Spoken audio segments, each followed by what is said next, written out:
Oh, dalam ya. Di dalam. Bismillah. Oh, sudah.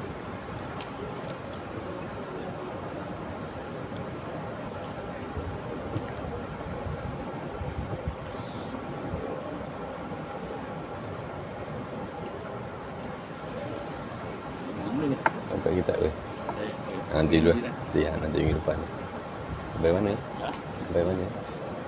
20 bulan 4 sini. Memang. Bulan 4 akhir. 73. Oh. Astagfirullahaladzim. Bulan 5. Yang ni kita baru tak? Tak, belum lagi. Ni bulan ni. Bulan 5 lah. Bulan 5 lepas tu kita dah cutian saya. 74. Assalamualaikum warahmatullahi wabarakatuh. A'udzubillahi minasyaitonirrajim. Bismillahirrahmanirrahim. Alhamdulillahi rabbil alamin wassalatu wassalamu ala asyrafil anbiya'i wal mursalin Sayyidina Muhammad wa ala alihi wa sahbihi ajma'in. Rabbi syrah li sadri wa yassir li amri wahlul 'uqdatam min lisani yafqahu qawli. Subhanaka la ilma lana illa ma 'allamtana innaka antal alimul hakim. Wala haula wala quwwata illa billahil aliyyil azim. Qala Allah Ta'ala fi kitabihil aziz. A'udzu billahi minasyaitonir rajim. Bismillahirrahmanirrahim. Huwallazi arsala rasulahu bil huda wa dinil haqq liyuzhirahu 'ala ad-dini kullihi wa kafa billahi shahida. Muhammadur Rasulullah. Walladzina ma'ahu asyidda'u 'alal kuffari rahama'u bainahum tarahum ruk'an sujadan yabtaguna fadlan minallahi wa ridwana simahum fi wujuhihim min atharis sujud dzalika mathaluhum fit Taurah wa mathaluhum fil Injili kadzar'in ahraja syat'ah fa'adharahu fastaghladha fastawa 'ala suqihi yu'jibu dzurri'al liyaghidha bihimul kuffar wa adallahu alladhina amanu wa amilus solihati minhum maghfiratan wa ajran azima. Shadaqallahul azim. Firman Allah Subhanahu wa ta'ala di dalam surah Al-Fat bermula daripada ayat 28 berakhir pada ayat yang ke-29, yang bermaksud dialah yang mengutus rasulnya dengan membawa petunjuk dan agama yang benar agar dimenangkannya terhadap segala agama, dan cukuplah Allah sebagai saksi. Muhammad adalah utusan Allah, dan orang-orang yang bersama dengan baginda bersifat keras, bersifat tegas terhadap orang-orang yang kafir, namun berkasih sayang sesama mereka. Kamu melihat mereka rukuk dan sujud mencari keredaan Allah, dan pada wajah mereka terdapat tanda-tanda bekas sujud. Demikianlah sikap mereka yang diungkapkan di dalam Taurah, dan sifat-sifat mereka yang diungkapkan di dalam Injil, yaitu seperti benih yang mengeluarkan tunasnya. Kemudian tunas itu semakin kuat, lalu menjadi besar dan tegak lurus di atas batangnya. Tanaman itu akan menyenangkan hati penanam-penanamnya, kerana Allah hendak menjengkelkan hati orang-orang yang kafir dengan kekuatan orang-orang mukmin. Allah menjanjikan kepada orang-orang yang beriman dan mengerjakan amal-amal kebaikan di antara mereka pahala dan keampunan serta pahala yang amat besar. Alhamdulillah, Marilah sama-sama kita merafak syukur kehadrat Allah Subhanahu wa taala. Pada subuh yang mulia ini kita masih diberikan Allah Subhanahu wa taala kesempatan dan keizinan oleh Allah lagi. Insya-Allah dapat lagi terus kita menumpang hidup di atas muka bumi Allah Subhanahu wa taala. Dan alhamdulillah kita dapat memulakan kehidupan kita pada hari ini dengan permulaan yang baik. Suatu nikmat yang besar, kita dapat bersujud kepada Allah sebagai tanda insya-Allah kita mengiktiraf Allah itu Tuhan kita, Allah yang menciptakan kita, dan kita adalah milik Allah. Suatu hari nanti kita pasti akan kembali balik beradab kepada Allah Subhanahu wa taala. Alhamdulillah kita dapat bersama pada subuh ini. Tuan-tuan, mudah-mudahan Allah sentiasa merahmati kita seperti mana yang difirmankan oleh Allah, innama ya'muru masajidallahi man amana billahi wal yawmil akhir. Hanya saja orang yang mampu boleh memakmurkan masjid Allah adalah orang-orang yang beriman kepada Allah dan orang-orang yang beriman pada hari akhirat. Jangan lupa ada 3 perkara yang baik kita lakukan bila kita masuk ke masjid-masjid Allah. Yang pertama, jangan lupa niat beriktikaf. Jangan lupa berniat beriktikaf. Sepanjang kita duduk, dulu tuan-tuan ingat saya bercakap, pastikan bila kita masuk masjid, yang pertama insya-Allah kita dapat pahala. Ingat tak dulu sekitar beberapa tahun lepas. Yang kedua, pastikan kita dapat ilmu. Yang ketiga, pastikan kita dapat makan. Itu 3 nombor 1. Yang keempat, pastikan kita dapat bungkus. Itu 4 benda yang selalu saya sebut kepada tuan-tuan. Maka kita berniat beriktikaf. Niat sekejap sahaja, niat iktikaf. Yang kedua, mayang sunat tahiyatul masjid, menghormati, memuliakan masjid Allah. Dia tak sama seperti mana masuk pasar. Tak ada orang sembahyang tahiyatul pasar. Masuk supermarket, pasar raya, tak ada. Tapi bila masuk masjid, dituntut kita sembahyang menghormati masjid, memuliakan masjid. Berbeza, cantik. Maka masjid ni suatu tempat yang sebenar-benarnya amat wajar diraikan oleh setiap daripada kita. Kita sembahyang sunat tahiyatul masjid. Yang ketiga, berazam dan bercita-cita untuk duduk di saf yang pertama. Saf yang pertama seperti mana hadis Nabi kata, kalaulah kamu tahu akan kelebihan orang yang melaungkan azan. Kita tak bolehlah nak azan masjid tuan-tuan ni, seorang aja yang azan. Kalau kamu tahu kelebihan orang yang melaungkan azan dan kelebihan orang yang berada di saf yang pertama dalam solat mereka, nescaya kamu akan terpaksa membuang undi. Kerana lebihnya orang yang melaungkan azan, sepanjang mana suaranya didengari oleh manusia, binatang-binatang, dedauan, semua berdoa kepada Allah untuk diampunkan dosa dia. Ini jawatan yang orang tak berapa minat, tapi besar kelebihan dia. Orang minat jawatan nak jadi ketua Menteri Melaka. Biasanya gitu. Maka sebegitulah. Yang kedua, solat di saf yang hadapan. Yang pertama, cuba untuk dapat saf yang pertama. Itu antara perkara-perkara yang mendatangkan pahala bagi kita.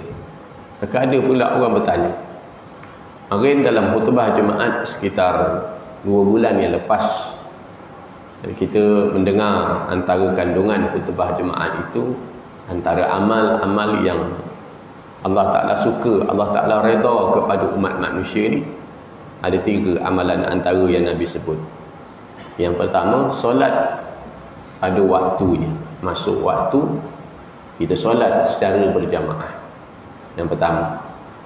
Yang kedua, berbakti kepada kedua mak bapak kita. Dengan 2 mak ayah kita, kita berbuat baik. Sentiasa buat baik. Kalau dia dah tak ada, maka kawan-kawan dia tu kita buat baik dengan kawan-kawan dia. Dan yang ketiga, kata Nabi, yang ketiga ni jarang orang ambil, iaitu berjihad, berjuang untuk tolong agama Allah, untuk bantu agama Allah. Ini kerja yang jarang orang ambil. Mungkin termasuk kita yang duduk dalam masjid ni, kita duduk dalam surau ini, memakmurkan masjid, memakmurkan surau itu, mudah-mudahan termasuk dalam kelompok orang yang memakmurkan, orang yang memperjuangkan agama Allah. Kalau dalam ayat Al-Quran surah Shaf, Allah kata innallaha yuhibbut tawabin wa yuhibbul mutatahhirin. Allah suka orang yang taubat, dan Allah Ta'ala suka kepada orang yang menjaga kebersihan diri, membersihkan diri daripada kotoran dosa. Taubat, orang yang bersabar, orang yang menjaga kebersihan, Allah Ta'ala suka. Itu iktiraf, pengiktirafan yang dibuat oleh Allah, bukan saya. Innallaha yuhibbut tawabin wa yuhibbul mutatahhirin. Siapa lagi yang orang Allah Ta'ala suka? Siapa lagi yang Allah Ta'ala suka? Apa tu? Dalam surah Shaf, ya ayyuhalladzina amanu hal adullukum ala tijaratin tunjikum min adzabin alim. Innallaha yuhibbul ladzina yuqatilu sabilihi saffan ka'annahum bunyanun marsus. Allah suka orang yang berjuang untuk tolong agama Allah.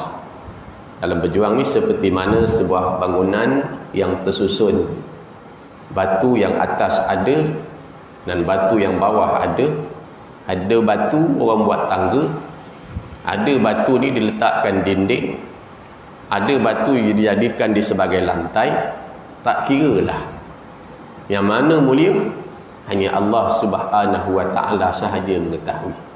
Begitu juga masjid, surau, imam ke, ustaz ke, kita ke yang duduk dalam surau ni, mana yang lebih mulia, itu Allah Subhanahu wa ta'ala yang lebih mengetahui. Tapi mudah-mudahan kita termasuk dari kalangan orang yang tolong membantu agama Allah. Ini Allah Ta'ala suka, Allah Ta'ala gembira. Ada pula orang bertanya pada saya, banyak-banyak pahala ni nak buat apa Ustaz? Ada juga spesies ni agaknya, ni spesies akhir zaman agaknya. Banyak-banyak pahala ni nak buat apa? Jadi saya kata, pahala ni dia banyak. Sekarang ni kita tak perlu, tapi besok akhirat kita perlu. Sekarang ni semua kita perlu RM Malaysia. RM Malaysia semua orang dah. Tapi bila faiza jaa ajaluhum la yastakhiruna sa'atan wa la yastaqdimun, mati sahaja manusia, masuk aja ke liang kubur, RM Malaysia dia dah tak pakai lagi dah. Jadi kena faham, seperti mana saya cakap, alhamdulillah pada hari ini kita dah mula, beberapa hari lepas di Melaka saya dah mula kuliah dah. Di Johor dah mulalah pada beberapa bulan itu. Ada juga orang yang bertanya kepada saya, kalau mengikut kepada warta yang dikeluarkan hanya dalam daerah saja, luar daerah tak boleh. Saya ditangkap tak boleh masuk muar. Saya pun duk tunggu tu, Haji Cep ni tak ada lah agaknya tak boleh lepas. Jadi ada yang tanya sebegitu, tak boleh Ustaz, yang tangkap saja, yang muar saja. Ustaz muar, ajar kat muar. Pelik kita ni kadang-kadang. Merentah negeri boleh, merentah daerah boleh, merentah negara boleh, merentah masjid tak boleh. Itu pelik bin ajaib. Itu pelik bin ajaibnya. Hari ni kita dapat boleh mula balik kuliah. WhatsApp terakhir Tuan Haji Jeffrey hantar pada saya, tak silap saya bulan 4. Lepas tu diam, sunyi sepi. Bila saya tengok balik kan, bulan 10 masuk balik WhatsApp baru. Punya lamanya tuan-tuan. Tapi itulah masa kita tak terasa. Allah kata wal asri innal insana lafi hus illa alladhina amanu wa amilus solihat wa tawassau bil haqqi wa tawassau bis sabr. Masa ni dia pergi tuan-tuan, kita tak perasan. Kita tak, kerana masa ni tidak seperti mana air. Air ni kita boleh lihat dengan mata kita nampak air. Malah mikrofon ni kita boleh nampak. Duit kita yang menyusut di bank kita boleh nampak. Kekayaan harta kita ni kita boleh nampak. Tapi kalau tuan-tuan perhatikan, masa ni Allah Ta'ala ciptakan tidak dapat dilihat dengan mata. Mana ada orang nampak masa? Tak nampak masa. Dengan masa ni tak boleh disentuh. Sebab itu dia berkurangan, maka kita kadang-kadang tak sedar. Tapi Allah kata dah, demi masa sesungguhnya manusia itu dalam kerugian. Yang tak rugi siapa? Semua manusia ni akan rugi. Saya akan rugi, tuan-tuan akan rugi, semua kita ni akan rugi. Tapi yang tak rugi ni, Allah kata siapa yang tak rugi? Orang-orang yang beriman, dia tak rugi. Sebab walaupun dia habis masa dia, dia ada manfaat di esok akhirat. Alladzina yu'minuna bil ghaibi wa yuqimuna salata wa mimma razaqnahum yunfiqun. Dan ada yang lain dia kata orang-orang yang tak rugi ni orang yang beriman, yang berpesan-pesan dengan kebenaran, kemudian mereka ni berpesan-pesan dengan kesabaran. Itu orang yang tidak rugi. Sentiasa beriman, jaga iman, berpesan dengan kebenaran, berpesan dengan kesabaran, ajak orang kepada baik, istiqamah. Itulah kerja Nabi. Kita ada pada hari ini cuti sempena Maulidin Nabi sallallahu alaihi wasallam. Itulah kerja Nabi. Maka itulah kerja kita. Insya-Allah yang kita kena sayang Nabi tu kita buat kerja yang Nabi ajak kita buat tadi. Kerja-kerja yang dia ajak Nabi buat kita buat bersama insya-Allah tadi. Alhamdulillah, mudah-mudahan kali ini kita boleh dah tuan-tuan solat di masjid, duduk dalam majlis ilmu. Cuma nak rapatkan mayang ni tak tahulah bila. Saya risau sebenarnya bila lama kita ni menjarakkan solat-solat kita. Sebab makin lama kita jauhkan jarak sembahyang kita ni, maka kita bimbang hubungan kita sama kita ni makin ranggit, makin lama makin renggang, makin lama makin renggang, dan makin lama makin renggang. Mudah-mudahan kalau semalam kalau tuan-tuan lihat kepada jumlah yang kena penyakit sakit COVID-19 sekitar lebih kurang 5,000 lebih. Kali ini kita diuji sekitar 2 tahun lebih, 3 tahun lebih. Ingat saya sebut hari ni, kita diuji dengan satu ujian virus COVID-19 yang tidak dapat dilihat dengan mata, yang tak boleh disentuh dengan tangan, yang tak boleh hidup sendiri melainkan menumpang hidup. Kalau 14 hari dibiarkan dia mati begitu. Tapi kita diuji. Kalau tuan-tuan merenung dari Al-Quran, zalikal kitabu la raiba fihi hudal lil muttaqin, inna hadzal qur'ana yahdi hiya lillati hiya aqwam. Kata Allah, Al-Quran ini merupakan petunjuk yang paling lurus, merupakan petunjuk yang paling betul. Bacalah kisah-kisah umat yang terdahulu. Bagaimana kaum Nabi Syuaib, Allah Ta'ala timpakan dengan satu bala yang sebegitu besar kerana kesalahan mereka menipu dalam timbangan. Mereka nak kaya cepat. Bila mereka berjual beli, maka mereka menipu sukatan dalam timbangan. Akhirnya Allah Ta'ala timpakan bala yang besar, suara pekikan yang sebegitu kuat, lalu mematikan bergelimpangan umat Nabi Syuaib. Kaum Nabi Nuh alaihi salam, kerana mereka degil menyembah patung-patung berhala, maka ditimpakan dengan banjir yang besar. Kaum Nabi Lut, kerana mereka menghalang orang di tengah jalan merampas harta dan mereka melakukan kesalahan liwat dan sebagainya, maka bumi itu digulung, dilipat dan dihujani dengan hujan-hujan batu, hujan-hujan api, mati seperti mana daun-daun kering yang dimamah ulat. Jadi saya juga merenung, umat Nabi Muhammad kali ini diuji dengan virus COVID-19. Entah apalah dosa dan kesalahan yang mereka lakukan agaknya. Tapi begitu kita kalau belajar dalam bab ujian ini, tuan-tuan, semua manusia dia akan mendapat ujian daripada Allah. Malah nabi-nabi dan rasul-rasul diuji sebegitu. Allazi khalaqal mauta wal hayata liyabluwakum ayyukum ahsanu amala. Kata Allah, aku jadikan hidup dan mati manusia ni bagi menguji siapakah di antara mereka orang-orang yang lebih baik amalan mereka. Bukan nak uji siapa yang paling kaya, bukan nak uji siapa yang paling besar pangkat, paling tinggi kedudukan dia, paling besar jawatan dia, paling cantik rupa parah dia, bukan begitu. Bukan begitu, tapi nak uji siapa dari kalangan kita ini orang yang paling baik amalan mereka, insya-Allah. Mudah-mudahan dia akan berakhir, tapi yakinlah bahawa cerita dunia ni merupakan satu cerita yang biasanya akan berakhir. Tuan-tuan kalau ikuti cerita-cerita dunia ni, cerita yang akan berakhir. Macam mana sedap pun kalau kita tengok TV, biasanya cerita tu akan berakhir. Dia tak ada sampai bila-bila ada cerita tu, tak. Sedap macam mana pun episod keberapa, dia berakhirlah.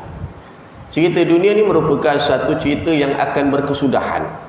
Bagaimana kesudahan kaum Nabi Nuh, bagaimana kesudahan kaum Nabi Lut. Malah cerita kita hidup ni pun tuan-tuan akan berakhir. Percayalah satu hari nanti cerita hidup kita ni, diary hidup kita ni akan ditutup. Tahun berapa agak-agaknya ramai dari kalangan kita, antara Haji Jalil yang biasa dengan kuliah mari duduk tempat dia, saya tahu tempat dia kat situ, dan cara dia bercakap tu pun saya ingat sampai hari ni. Pergi meninggalkan dunia, dah berakhirlah. Maka COVID-19 ni juga akan berakhir, dan sebegitu juga cerita dunia ni cerita yang akan berakhir, tetapi cerita akhirat cerita yang tidak pernah berakhir. Walal akhiratu khairul laka minal ula walal akhiratu khairul wa abqa. Allah Ta'ala kata bal tu'sirunal hayatud dunya wal akhiratu khairun wa abqa. Tapi sayang, manusia suka benda yang berakhir, benda yang kekal. Syurga ni suatu yang kekal, manusia tak nak. Ni cerita akhirat ni manusia tak berapa nak minat cerita akhirat. Cerita akhirat ni cerita yang dia tak berakhir.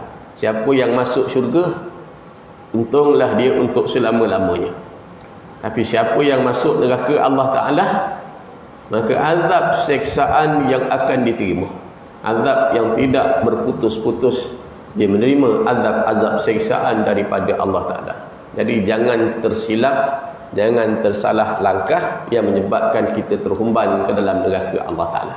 Tuan-tuan tentu ingat, ya, antara 4 pesanan Rasulullah yang selalu saya sebut. Apa kata Rasulullah? Wahai sekian umat manusia, perbanyakkanlah perbekalan kamu. Banyakkanlah, kata Nabi, perbekalan kamu, kata Nabi.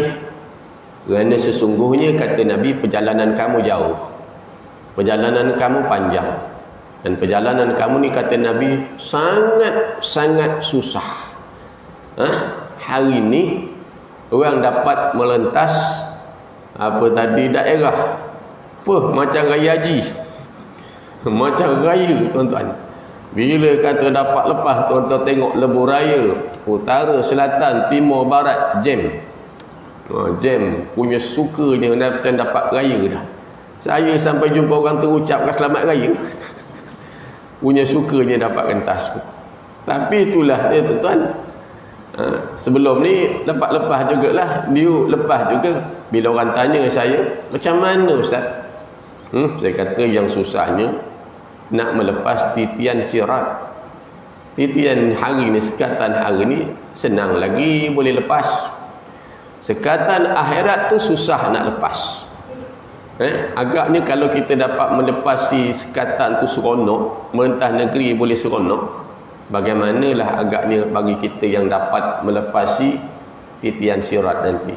Maka saya berdoa kepada Allah, tuan-tuan yang beristiqamah duduk dalam majlis ilmu ni, Allah lepaskan kesemuanya melepasi titian sirat dengan sepantah mungkin, termasuklah saya sendiri, tuan-tuan. Kita hanya boleh berdoa je, tuan-tuan. Mana tahu Allah Ta'ala kabulkan doa kita, sebab Allah kata ud'uni astajib lakum, minta aku perkenankan. Yang pertama kata Allah. Yang kedua kata Allah, wahai sekalian umat manusia, perhebatkanlah pergantungan kamu, tawakal kamu kepada Allah. Kerana kata Nabi, sesungguhnya lautan itu dalam.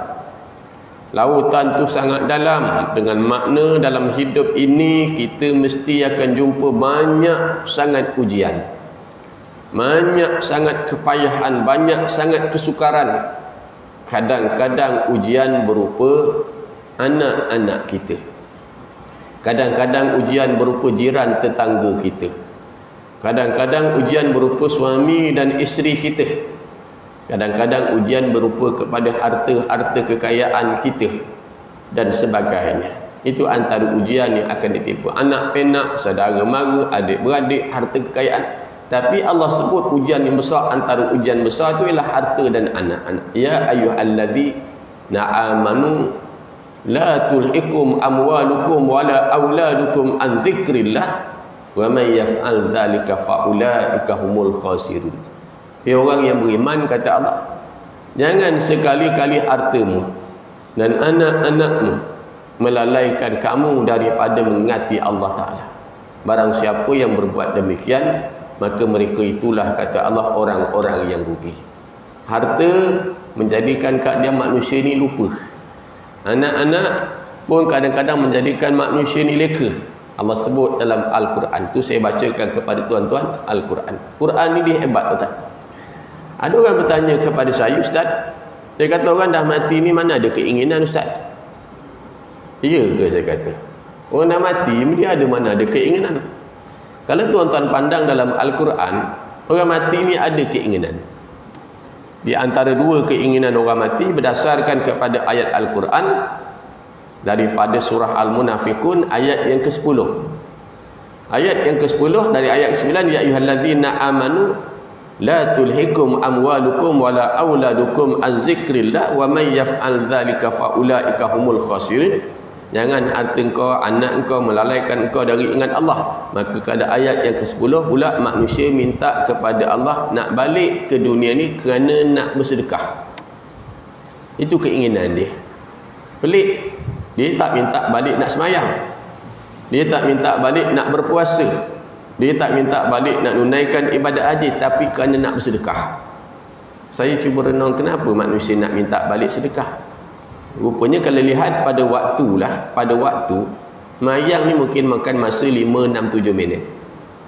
Puasa ni mungkin makan masa setengah hari. Haji mungkin 2-3 hari. Tapi bersedekah tak sampai pun 30 saat. Kita bawa duit lalu kat tabung, masuk dah habis. Tak sampai. Adakah Allah Ta'ala izinkan kita balik? Jawabnya tidak. Jawabnya berdasarkan daripada surah As-Sajadah, daripada surah, dia kata fa idza jaa, dalam ayat daripada surah Al-Munafiqun ayat yang terakhir, fa idza jaa ajaluhum la yastakhiruna sa'atan wa la yastaqdimun. Sampai ajal, kata Allah, aku tak tangguh. Dan mereka minta balik, boleh balik ke? Boleh sedekah ke tak? Dan ayat yang kedua, orang yang dah mati ni dia minta kepada Allah, dia nak balik kerana dia nak buat amal-amal yang baik. Dia nak balik, dia nak buat amal-amal baik. Itu kehendak orang yang telah mati yang masuk lubang kubur.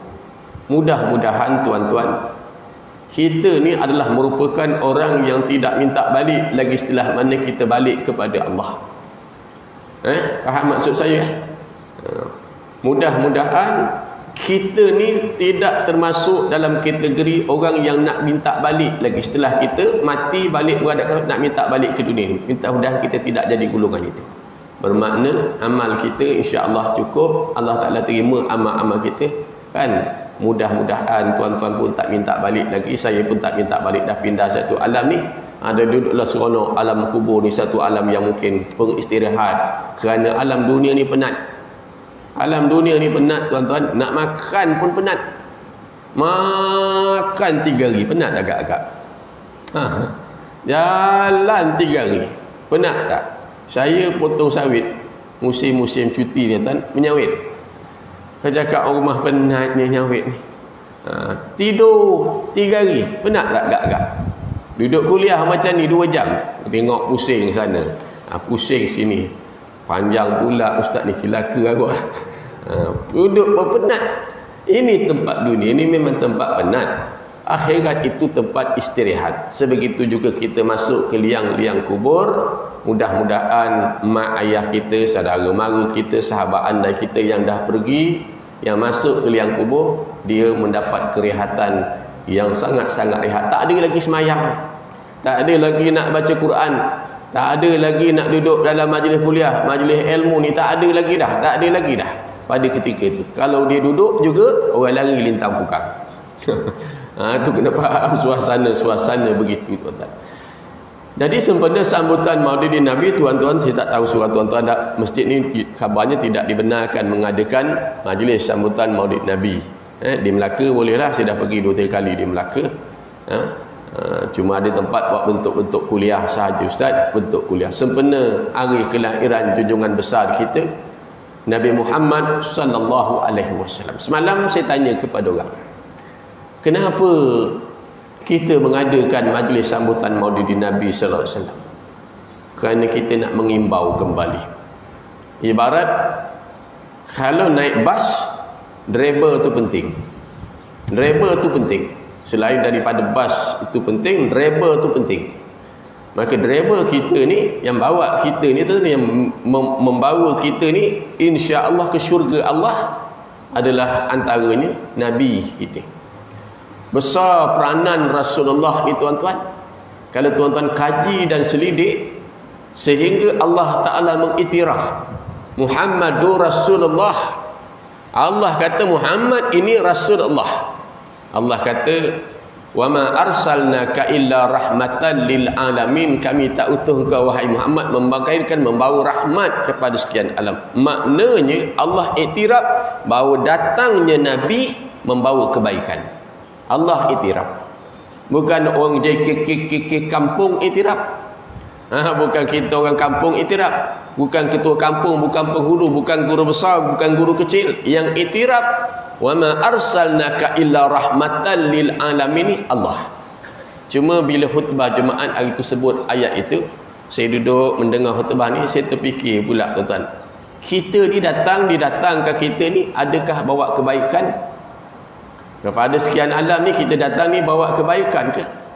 Di antara peranan Nabi ni, Nabi ajar kepada kita mengenal Tuhan, mengenal Allah Subhanahu wa taala. Kita tidak menyembah patung berhala. Namun ada lagi, kalau orang cerita jahiliah, orang dulu Arab jahiliah, orang Arab jahiliah, orang Arab jahiliah, orang Arab jahiliah. Ada lagi tak, tuan-tuan? Hari ni saya nak tanya, orang Melayu jahiliah ni ada tak agak-agak? Kalau zaman orang Arab dulu, dia minum arak, antara amalan jahiliah. Hari ni ada tak orang minum arak? Timah pula lagi. Timah pula lagi tu. Siapa yang buat tu tak tahulah, siapa yang keluarkan lesen tu tak tahulah kan. Panjang masa besok kau berdosa lah. Timah pula lagi. Kalau zaman Arab jahiliah dulu main judi, zaman hari ni ada tak orang main judi? Kalau zaman Arab jahiliah dulu sembah patung-patung berhala, zaman hari ni ada tak orang sembah patung berhala? Zaman Arab jahiliah itu buat kerja lewat, zaman hari ni ada tak orang buat kerja lewat? Zaman Arab jahiliah dulu bunuh anak, tanam hidup-hidup kabarnya. Zaman sekarang ada tak yang bunuh anak? Baling dari tingkat 18 jatuh ke bawah. Zaman dulu tak baling, tanam aja. Baling daripada tingkat 18, anak cempak anak dan sebagainya. Bila kita lihat dan perhatikan, tuan-tuan, kita duk fikir kenapa lah, kalau kita pandang jahiliah itu masih ada sampai hari ini, maka peranan kita nak ajak orang memahamkan Islam tu tak akan berakhir selama ada lagi. Maka dia kata Nabi ajar kita cara kita nak kenal Tuhan kita. Kemudian Nabi datang kepada kita ni, tuan-tuan, nak ajar kepada kita kalau menjadi pemimpin, bagaimana jadi pemimpin. Bagaimana Nabi ni jadi pemimpin? Nabi jadi pemimpin ni macam mana? Nabi datang kepada kita, tuan-tuan. Nabi pernah jadi pemimpin. Bagaimana nak selesaikan masalah? Nabi pernah jadi kanak-kanak. Nabi pernah menjadi, tuan-tuan, orang kaya. Bila dia berkahwin dengan Sayyidah Khadijah, dia jadi kaya. Harta dia banyak kali ikutkan. Bagaimana? Adakah Nabi sombong? Nabi tak sombong. Bila Nabi menjadi pekerja mengembala kambing, bagaimana Nabi mengembala kambing? Bila Nabi menjadi orang ahli politik, maknanya Nabi cerita mentadbir negara. Jangan ingat, tuan-tuan, dalam Islam ni tak ada politik. Dia tak panggil lah politik, dia panggil siasah. Bagaimana adanya perjanjian Hudaibiyah.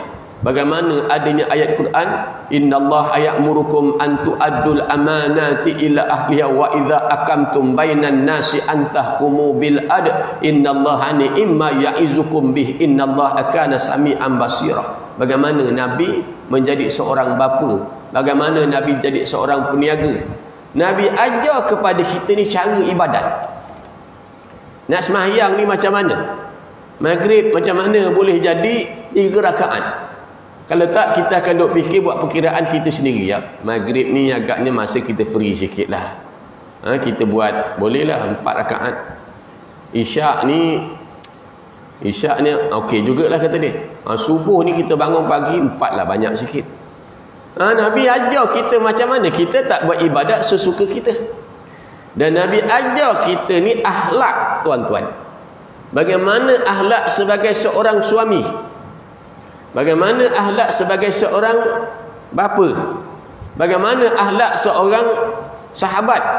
Ini yang kita ikut. Kul in kuntum tuhibbunallah fattabi'uni yuhibbukumullah wa yaghfir lakum dzunubakum wallahu ghafurur rahim. Tu hebat. Nabi ajar kita tentang bagaimana cara nak beribadat, macam mana tentang akhlak kita ni. Kita sayangkan kepada Nabi kita, maka kita ikut segala akhlak dan tingkah laku Nabi. Nabi dah tak ada. Yang ada hanyalah kata Nabi, taraktu fikum amrayn lan tadillu abadan ma in tamassaktum bihi ma kitaballahi wa sunnatu rasul. Aku tinggalkan kepada kamu, kata Rasulullah, 2 perkara yang kamu takkan sesat, kata Rasulullah, untuk selama-lamanya. Selama mana kamu tetap berpegang kepada keduanya, iaitu kitabullah Al-Quran dan sunnah Rasulnya. Malah ada orang tanya kepada saya, Ustaz, mana berkaitan dengan harta pusaka? Ada orang tanya, lelaki dengan perempuan ni mana lebih kuat, Ustaz? Ada orang kata orang perempuan kuat, kan? Ya, satu sudut. Ada orang kata lelaki kuat. Dah, satu sudut orang lelaki kuat, tapi satu sudut yang lain orang lelaki lemah. Kenapa saya kata begitu? Kalau tuan-tuan perhati dalam bab harta pusaka, li zakari mislu hazil unsayain, bagi anak lelaki 2 bahagian daripada anak perempuan. Kenapa lelaki 2, perempuan seorang? Mana lelaki ni dia perlukan pertolongan yang lebih 2. Satu dari sudut itu, tapi di sudut yang lain orang perempuan 1 cukup. Dari sudut yang lain pula, rupa-rupanya orang lelaki ni banyak sangat bebanan dia. Bukan banyak bebanan, tanggungjawab dia. Bila anak dia keluar rumah, bila isteri dia keluar rumah, sebagai orang kata driver bas kan, dia antara orang yang jaga-jaga menanggung risiko-risiko. Anak kita keluar tak tutup aurat, isteri kita main pakai kain belah aja, nampak tak nampak, tak nampak, nampak tak nampak, jaga-jaga kita. Jaga-jaga dalam bab itu. Suami itu banyak. Dan mana lebih berat, Ustaz? Sembahyang dengan puasa. Kan? Sembahyang dengan puasa. Dalam Al-Quran kata as-salatu imaduddin, hadis Nabi. As-salatu imaduddin, katalah hadis. Sembahyang tu tiang agama. Kalau tuan-tuan perhati, orang perempuan yang meninggalkan sembahyang ketika uzur, maka tak kena qada. Tapi bila ditinggalkan puasa, wajib dia qada. Kenapa tak? Kenapa jadi begini? Kalau tuan-tuan kajilah betapa indahnya Islam ni, sambil kita melakukan satu amalan, kita lihat kecantikan, keindahan Islam, kemulikan Islam itu, subhanallah. Maka Nabi datang kepada kita memperkenalkan Islam. Agama yang Allah akui Islam. Nabi ajar kepada kita akhlak. Bagaimana akhlak? Nabi ajar kepada kita menjadi peniaga ni macam mana? Nabi pernah berniaga. Bukan sekadar cerita Nabi ni kita baca, kita nak cerita begitu sikap-sikap Nabi ni, bukan sekadar gitu, tuan-tuan. Maka pesan Nabi tadi yang kedua, kata Nabi, berhebatlah pergantungan kamu kepada Tuhan kamu. Kerana kata Nabi, lautan tu dalam, ujian tu banyak. Mesti kita tempuh dengan ujian yang banyak. Yang ketiga kata Nabi, jadikanlah diri kamu ni, kata Nabi, orang yang sentiasa mengelok-elokkan amal perbuatan kamu. Dari semasa ke semasa, dari semasa ke semasa, kata Nabi, perbuatan kamu ni kena elok. Bertambah elok, bertambah elok, bertambah elok, bertambah elok, makin usia kita tua. Makin tua makin elok. Masjid hari ni tuan-tuan pandang perhati, sebelum Covid, selepas Covid, dah nak masuk apa endemik apa tu.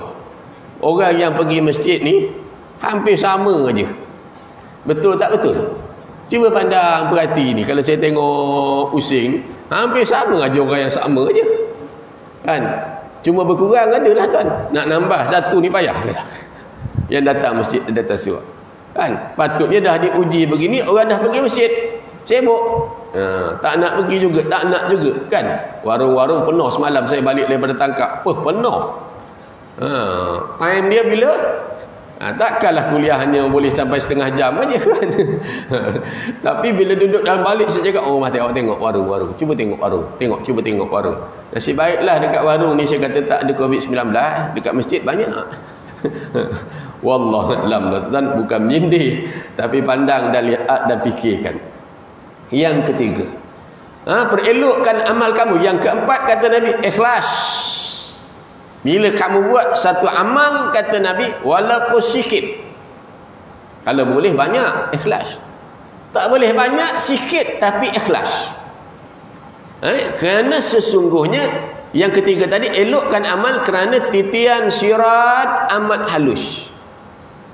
Titian sirat ni, kalau siapa yang mengikuti kuliah subuh saya, kuliah online, saya membacakan daripada kitab Air Mata Mahsyar, di mana diceritakan bahawa manusia yang meniti titian sirat dicerita akan melalui 7 sekatan.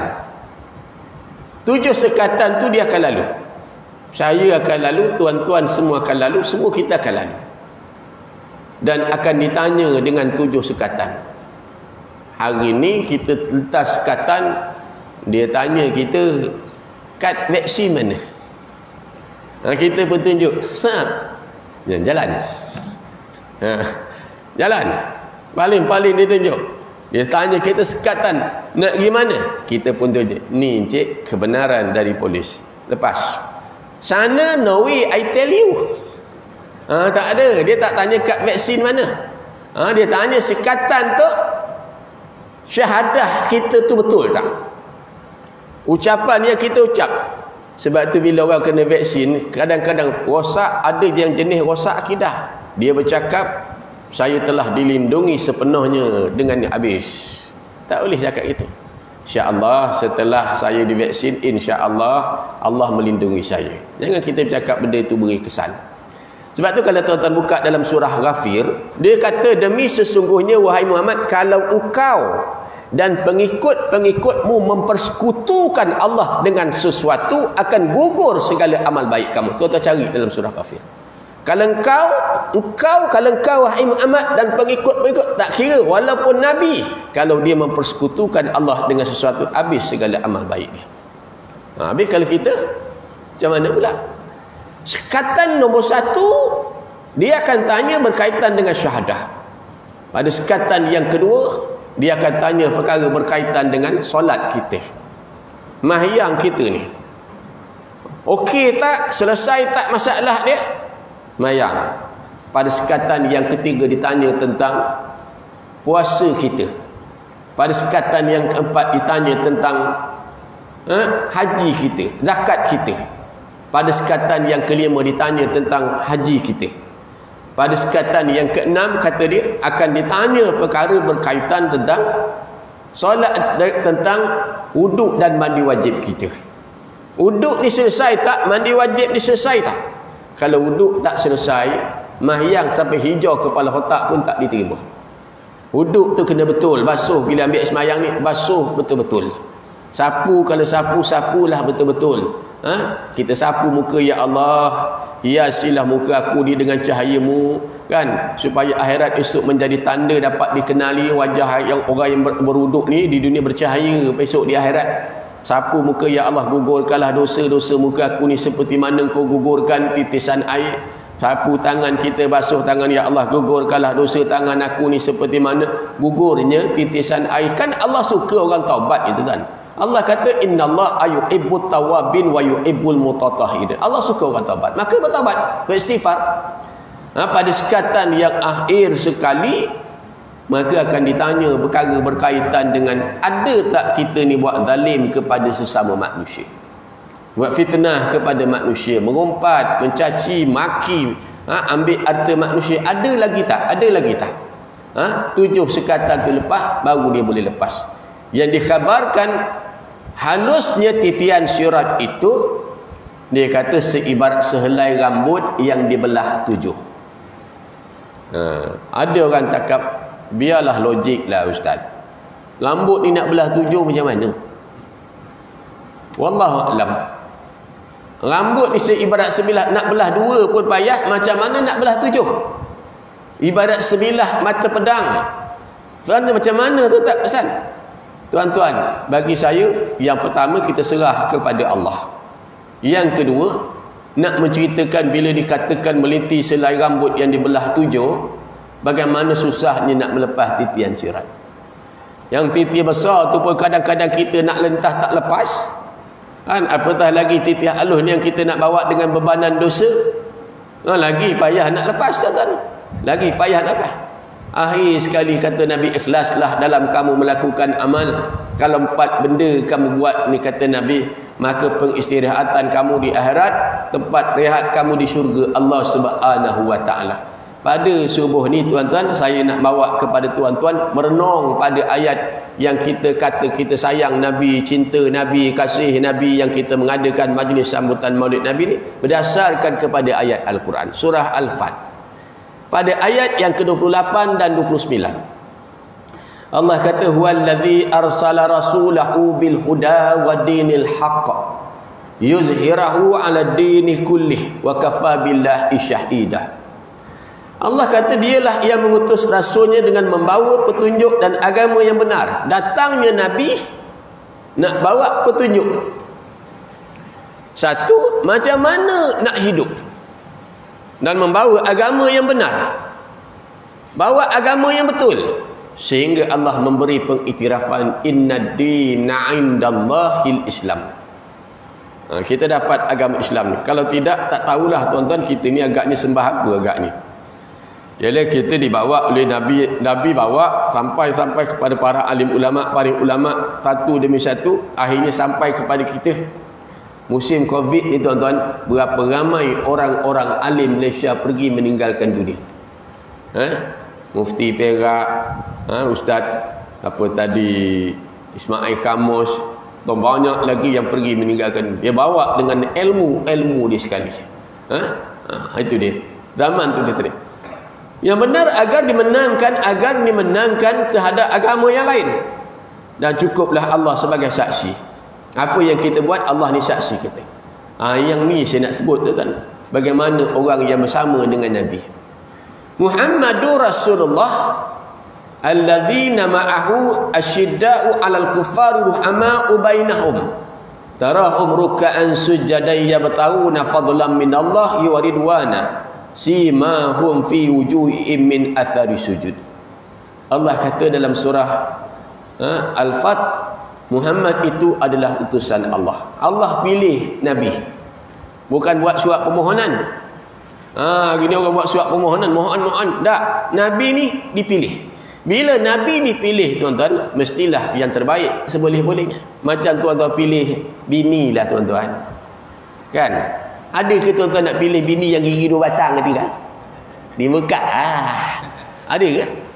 Mesti pilih yang cun, yang handsome, kan? Tanya orang rumah Haji Jafri, dulu Haji Jafri ni berapa handsome tu? Tentu dia pilih jadi suami.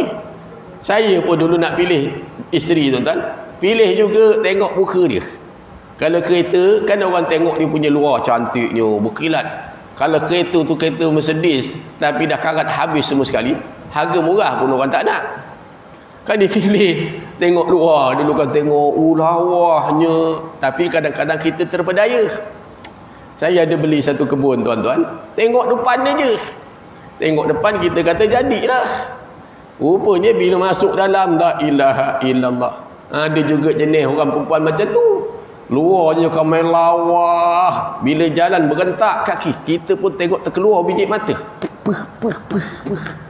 Rupa perangai macam say and the tan.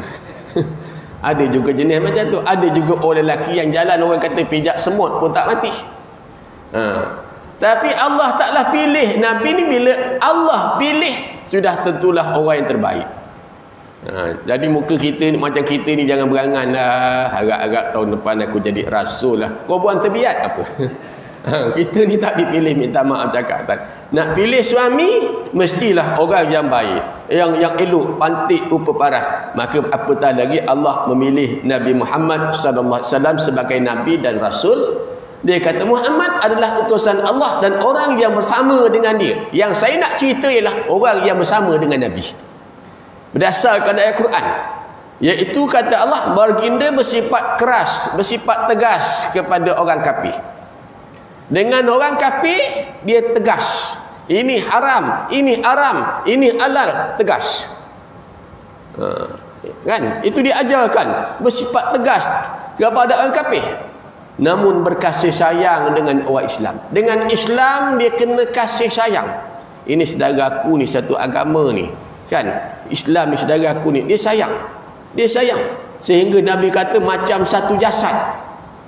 Bila sakit satu anggota, maka beranjak-anjak seluruh anggota dia, kata Nabi, macam satu jasad. Kamu melihat, kata Allah, satu sifat dia dengan orang bukan Islam, dia tegas. Dua, dengan orang Islam, dia kata dia berkasih sayang. Tiga, tanda umat Muhammad ni, kata dia, berdasarkan ayat ke-29, dia kata mereka rokok. Mereka rokok. Yang keempat, mereka sujud. Mesti sembahyang. Orang yang nak kata sayang kepada Nabi ni, yang kata cinta Nabi, buat sambutan maulid Nabi, kasih kepada Nabi, dia mesti rokok, dia mesti sujud, dia mesti menunaikan ibadat solat. Malam saya balik rumah, bukalah. Dulu saya tak reti buka kan. Sekarang ni dah rumah belikan hadiah telefon ni, payah juga kita. Rupanya kuat cubaan telefon ni tak. Dulu tak reti main telefon calik-calik tu, tak ada dah. Kita main yang orang kata telefon cak ayam je tak. Bila hari lahir, orang rumah belikan telefon pintar apa. Telefon pintar betul lah, kadang-kadang orang tak berapa nak pintar. Buka-buka. Malam balik terbuka tuan, satu gambar di mana saya tak tahulah, mungkin di Indonesia. Seorang yang dia pakai baju pun tak pakai, dia pakai kain pun nampak peha semua sekali, diusung sambil berselawat bawa masuk masjid, kan. Orang tu duduk atas tu risau rokok, kan. Dalam masa selawat tu, macam mana nak cerita bab tu? Macam mana dia boleh diagung-agungkan sebegitu?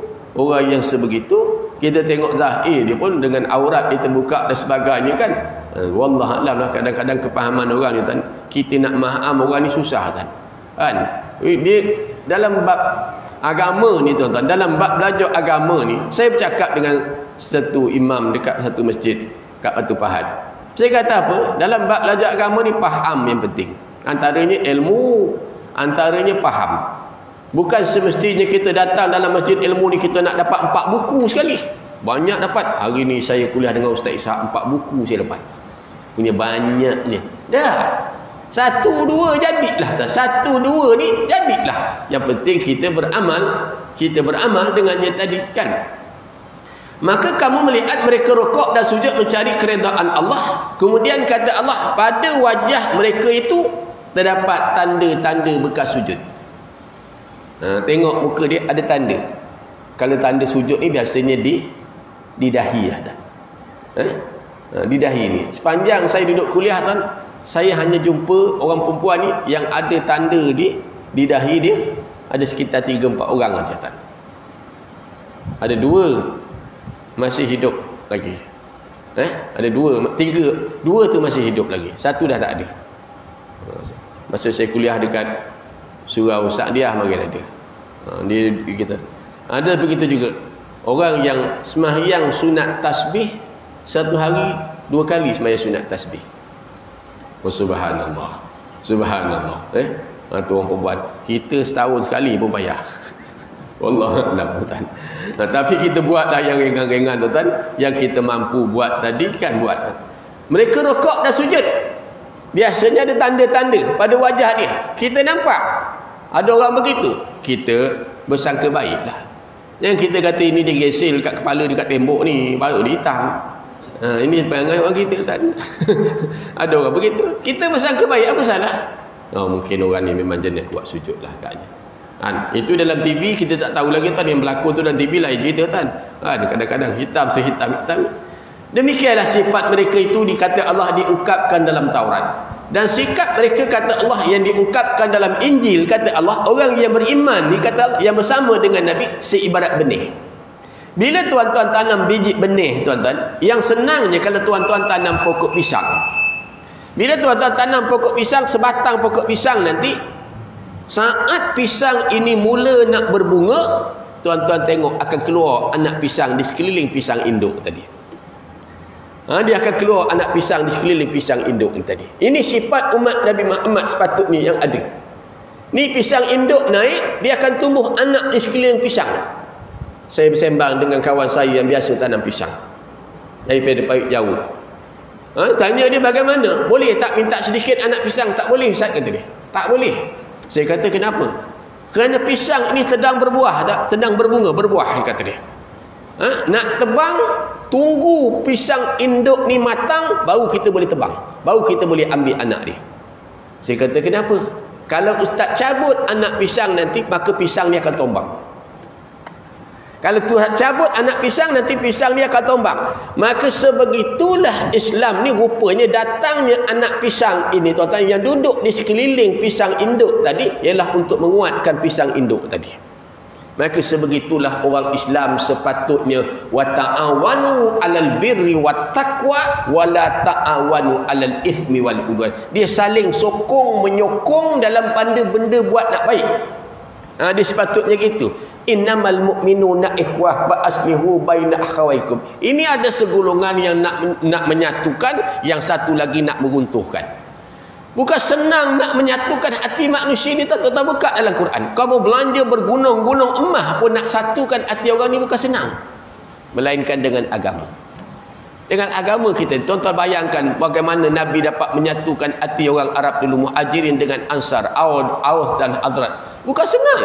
Hari ni tuan-tuan nak cerita nak satukan hati orang Melayu ni macam mana Ustaz? Macam mana? Kita nak satukan, orang nak pecahkan. Yang kita nak ni, yang ni nak tukar, nak suntik supaya berpecah belah. Ini kerja-kerja golongan munafik. Saya tak bacakan hadis ni tuan. Dalam hadis ni disebut jelas. Di antaranya kata Nabi, kamu jangan menjadi orang yang suka mengetepikan taubat, kata Nabi. Satu. Yang kedua kata Nabi, kamu jangan jadi orang yang panjang angan-angan nak masuk syurga Allah tapi tak beramal. Awak mati besok nak mana? Ada orang entah, tak pasti Ustaz. Ini bukan terbiat. Nak ke mana? Ada orang neraka pun boleh juga. Ada orang tak tahu nak ke mana. Kamu jangan jadi orang, kata Nabi, yang memanjang-manjangkan angan-angan serta mengharapkan syurga, tapi kamu tak beramal untuk dapatkan dia. Amal nak mana? Jannatul Firdaus, tapi amal aus. Itu masalah dia tuan. Saya tak nak baca panjang-panjang mukadimah kuliah ni tuan. Lama kita cuti ni, pendek-pendek cukup dah tuan-tuan. Yang pentingnya tuan-tuan beramal dengan ilmu tadi. Jadi kita nak habiskan sikap tadi. Ibarat itu sokong menyokong, kata dia, supaya kata Allah nak menjengkelkan hati orang-orang kafir. Orang kafir tengok orang Islam ni, dia marah aja. Tengok Islam ni berkembang. Wahai kita tak buat. Mana ada kita ni runtuhkan kuil-kuil? Mana ada kita ni runtuhkan gereja-gereja? Ada ke tuan-tuan? Kita jentik, kita sepak, kita terajang Tok Pekong ni ada ke? Tak ada. Tapi mereka rasa bimbang aja. Islam ni baik tuan-tuan. Islam ni agama yang kalau tuan-tuan kaji selidik, Islam yang dibawa oleh Nabi, maka jadikanlah Nabi itu sebagai contoh. Kalau kita jadi suami, maka jadikanlah Nabi Muhammad tu contoh suami terbaik. Kalau kita jadi seorang sahabat, maka jadikan Nabi Muhammad tu. Kalau kita jadi seorang peniaga, jadi pekerja, jadi semua jadikan Nabi Muhammad tu contoh. Maka ada pula orang tanya, yang dikatakan innama bu'istu liutammima makarimal akhlak ni, diutus untuk menyempurnakan akhlak ni, apa cerita? Ya tuan-tuan, akhlak orang Arab dulu minum arak. Akhlak orang Arab dulu minum main judi. Akhlak orang Arab itu sembah patung berhala, bunuh anak dan sebagainya. Kan Nabi berteras pada ketika itu.